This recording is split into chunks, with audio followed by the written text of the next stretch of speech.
Man, you know what's crazy? I realized today I don't have no fucking white socks. Like, all I got is black socks. And like last time I wore blue and put on black socks, like it was on Instagram and they killed me on Instagram. Yeah. So I was like, oh shit, I gotta start wearing white, I guess, when I put on all blue. So I put on the white socks today. Okay, clutch. Yes. The internet will check your fashion first. Oh, yeah. And they do. But see, I don't give a fuck. I repeat outfits all the time. Like, I wore this outfit before. So you never really know how to wear it right until the second time, because they'll tell you how to wear it on social media. You just fix it, basically. Yeah. So like, if I don't have like the stylist with me, like because I only do stylist when I'm doing like TV and shit like that. For sure. You know what I mean? So what happened? You wore black socks one time and they killed me. No, but did they spaz on you? Spaz. Can you say that? I can say it. But I'm saying though. You can say it in the proper context. Whoa. Words matter. Words matter. We got to stop acting like words don't matter. Like, you open up Webster's dictionary, there can be a word with several different definitions. As long as you're using the word in the proper context, it shouldn't be a problem. So you know why I'm asking you that, right? Because of the Beyonce and Lizzo shit, right? Yeah. And why are we letting people from the UK tell us about words? Do we know what they call cigarettes over there? You know, anybody from the LGBT community in America want to go over there and tell them to change the words for their cigarettes? Wow. We should return fire. We should. All right, you guys could have spaz. That's but right. we want. I can't say it. We want it back. Mike, please. No, we want it back. Yo. I'm going to get you. nah. I'm chilling. That's crazy. Yeah, dude. I think people, I don't know. I could see how you do want to be cognizant of a word that could offend some people regardless of where you're from, you know? Especially like Beyonce and Lizzo, they got the cleanest reputations. Yeah, I agree. But once again, words matter. And we got to start having smarter conversations, because it's literally like social media will run with something and be like, this is wrong. This shouldn't be said. And you're like, wait a minute. Life don't work like that. Like, you know, there's some gray area here. Can we have the nuanced conversation? And the nuanced conversation is that words matter. And it depends on what context you use the word in. And they should know that. Yeah. You know what I mean? He taught me really a long time ago a very important lesson. Be careful when you speak in absolutes. Yes. Absolutes, they're very dangerous. And now we're having this conversation around regional sensitivities. Yes. I could say something in English and somewhere in Zimbabwe, That's right. that might mean like, yo, murdering somebody. Like, I don't fucking know what that shit means in another dialect language. That's right. You know what I'm saying? It's wild out there. Now, we did have, I had W. Kamal Bell on my talk show last week, and he did say that, you know, it just depends on if you want to make money, right? Because if you're in the UK and you're trying to sell your music in the UK, you got to read the room. So, yes, I wouldn't go over to the UK and probably, you know, use that word, just like they can't come over here and ask for cigarettes.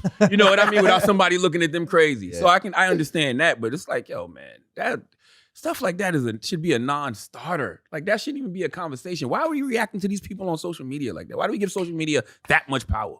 Why do a lot of power. And you said it's money. It's money. It's how it's how a lot of people make their money. It's the form of communication that allows your thing to be seen. Yeah, but none of us could create like we can't create like that if we get on platforms, and because intention matters to me, right? So if you sit down and you have good intentions, right? And if my intention is good and I say something, if I say something that, you know, a word that offends you or whatever, you don't got to cut my head off for it. It's just a conversation. You know, I didn't sit down and intend to push you like that. But how can you create if you sit down and you got to really think about every single word you use? We are in a interesting time. How? Yeah. What's the point of doing a podcast every week? What's the point of doing radio if you got to think about every single word? Do you know what that does to your creative expression in that lane? That's that natural lane of like what you want to say. When everything that you want to say or talk about, you have to first push through a little filter or 10 little filters that sift out your creativity and end up in we've talked about this before, you know, like maybe we're saying it's a little harder than it is, but dude, there's just a lot of things to consider when you talk these days, bro. It's hard, man. Think about 4 years from now. Think about the words we're using now. 4 years from now, that may offend somebody. Oh, it's over. I was going to ask you about this because you are a radio and talk show don, and you've been doing it for so long. Are you worried about what's in your catalog? Like, I'm a little concerned that people are going to look back on this show, you know, 10 years from now, and I will have said something that isn't okay. Then I get canceled 3 times a year. Oh, no way. What are you talking about? I get outraged from the internet 3 times a year. And it used to bother me until I realized, like, yo, I can't even trip off that because that's not even me anymore. And culture was different, right? Like, I always use the analogy of, let's just say 20 years ago, there was a highway and the speed limit on the highway was 80 miles per hour. right? So everybody was doing 80. Sometimes you might do 85, sometimes you might do 90 because you can get away with it, right? But over time, they realize, hey, man, people are going too fast on this road, so it's been too many accidents, too many fatalities, people getting hurt. So they reduced the speed limit to 55. 20 years later, you're doing 55 because you don't want to hurt anybody. You don't want to, hurt yourself or, end up causing somebody else to get hurt. So you start doing the speed limit. But what if you started getting speeding tickets from when the speed limit was 80 miles per hour when that was motherfucking legal? Yeah. You'd be looking like, what the fuck is going on? Yeah. That's where we're at in right now. I think it's changing, though. I think it was worse like 4 or 5 years ago. For sure. But I think it's changing now. I think the pendulum is swinging back. Yeah. 100%. Not even swinging back, it's just becoming a balance. Like, I think people realize, like, that's not sustainable because this is a circular firing squad. Because everybody got some shit. I know everyone. Right? Every fucking body got some shit. I don't care who it is. Man. No. He's a Christian. No, Jesus got him covered.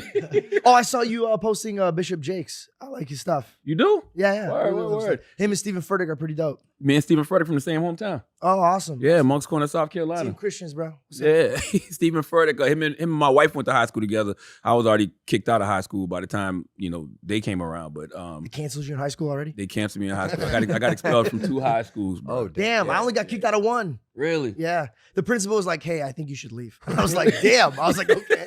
My mom was like, I agree. We should get. And you know what my mom said the first day of school? She goes, don't be yourself. And I was like, I'll never forget that. I was like, don't be myself. Don't be yourself. She's like, you're loud and obnoxious. What a shit advice from No, my mom. dude, this is why I get so mad about the whole cancel thing and like don't bull. You know what my dad told me? He goes, listen, they'll like you if you shut the fuck up. Yeah. He goes, just shut the fuck up. He's like, obviously you talk too much. See, I get this. I want everybody to talk. I want everybody to talk. I want everybody to express their opinions, their ideas. I don't care, what differences we may have. Like, that's the only way that we can all be this community we claim to be. Like, I don't want to be in a echo chamber full of people. I want you to believe what you believe, you to believe what you believe, you to believe what you believe, and let's just all have dialogue about it. How do we reach common ground on things that are slightly polarizing? Because that's I think the issue we're facing right now, right? There's a lot of shit going on, and everyone has an opinion, and they feel warranted in their opinion, especially because of social media, right? It can become an echo chamber. So how do you have an opinion while also maintaining an open mind for some sort of common ground for what you're talking about? I think the common ground is just respect.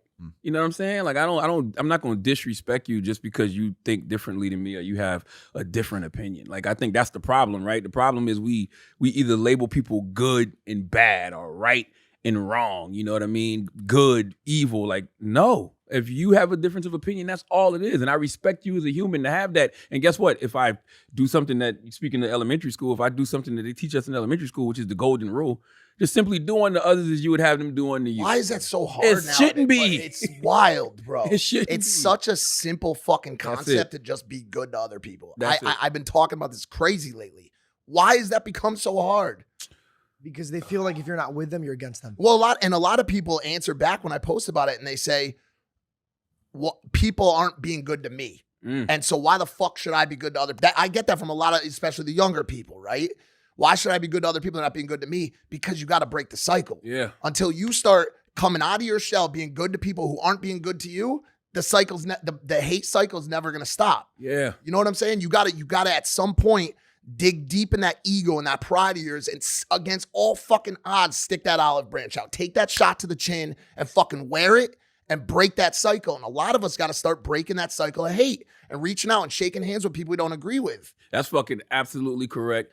And, I think it's because we all have a lot of pain that we haven't dealt with.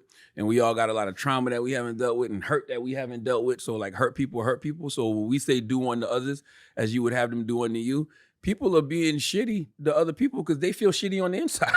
You know what I mean? No one's told them anything good. No one's said, you should be proud of yourself. You're a smart person. You're a funny person. Like, we got to start hyping each other up. We got to start building each other's buildings up instead of tearing them down, yes. bro. You know what I'm saying? Now, I will say I do believe in shame, meaning that, sometimes shame works. You know, remember back in the day when you had a chubby friend?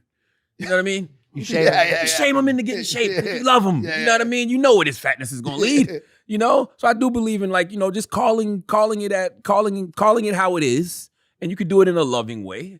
It has to be done. It has to be done in a loving way. And it works too. I mean, bro, like, a lot of people had to get called fatty a couple hundred times before they started changing. Hey. Still hasn't worked for me. You call me fat pretty much every day. Oh my God, Mark. Well, maybe every other day. No, that's not true. What are you doing? I'm not nothing. It's working. Oh, he you know, hurt it your keeps me, feelings. Well, you're not even. it keeps me in the gym. I'm just saying, I'm agreeing with Hey, it. this is Oh. sorry trying to cancel you because you were trying to cancel him. Bro, This is a maneuver, bro.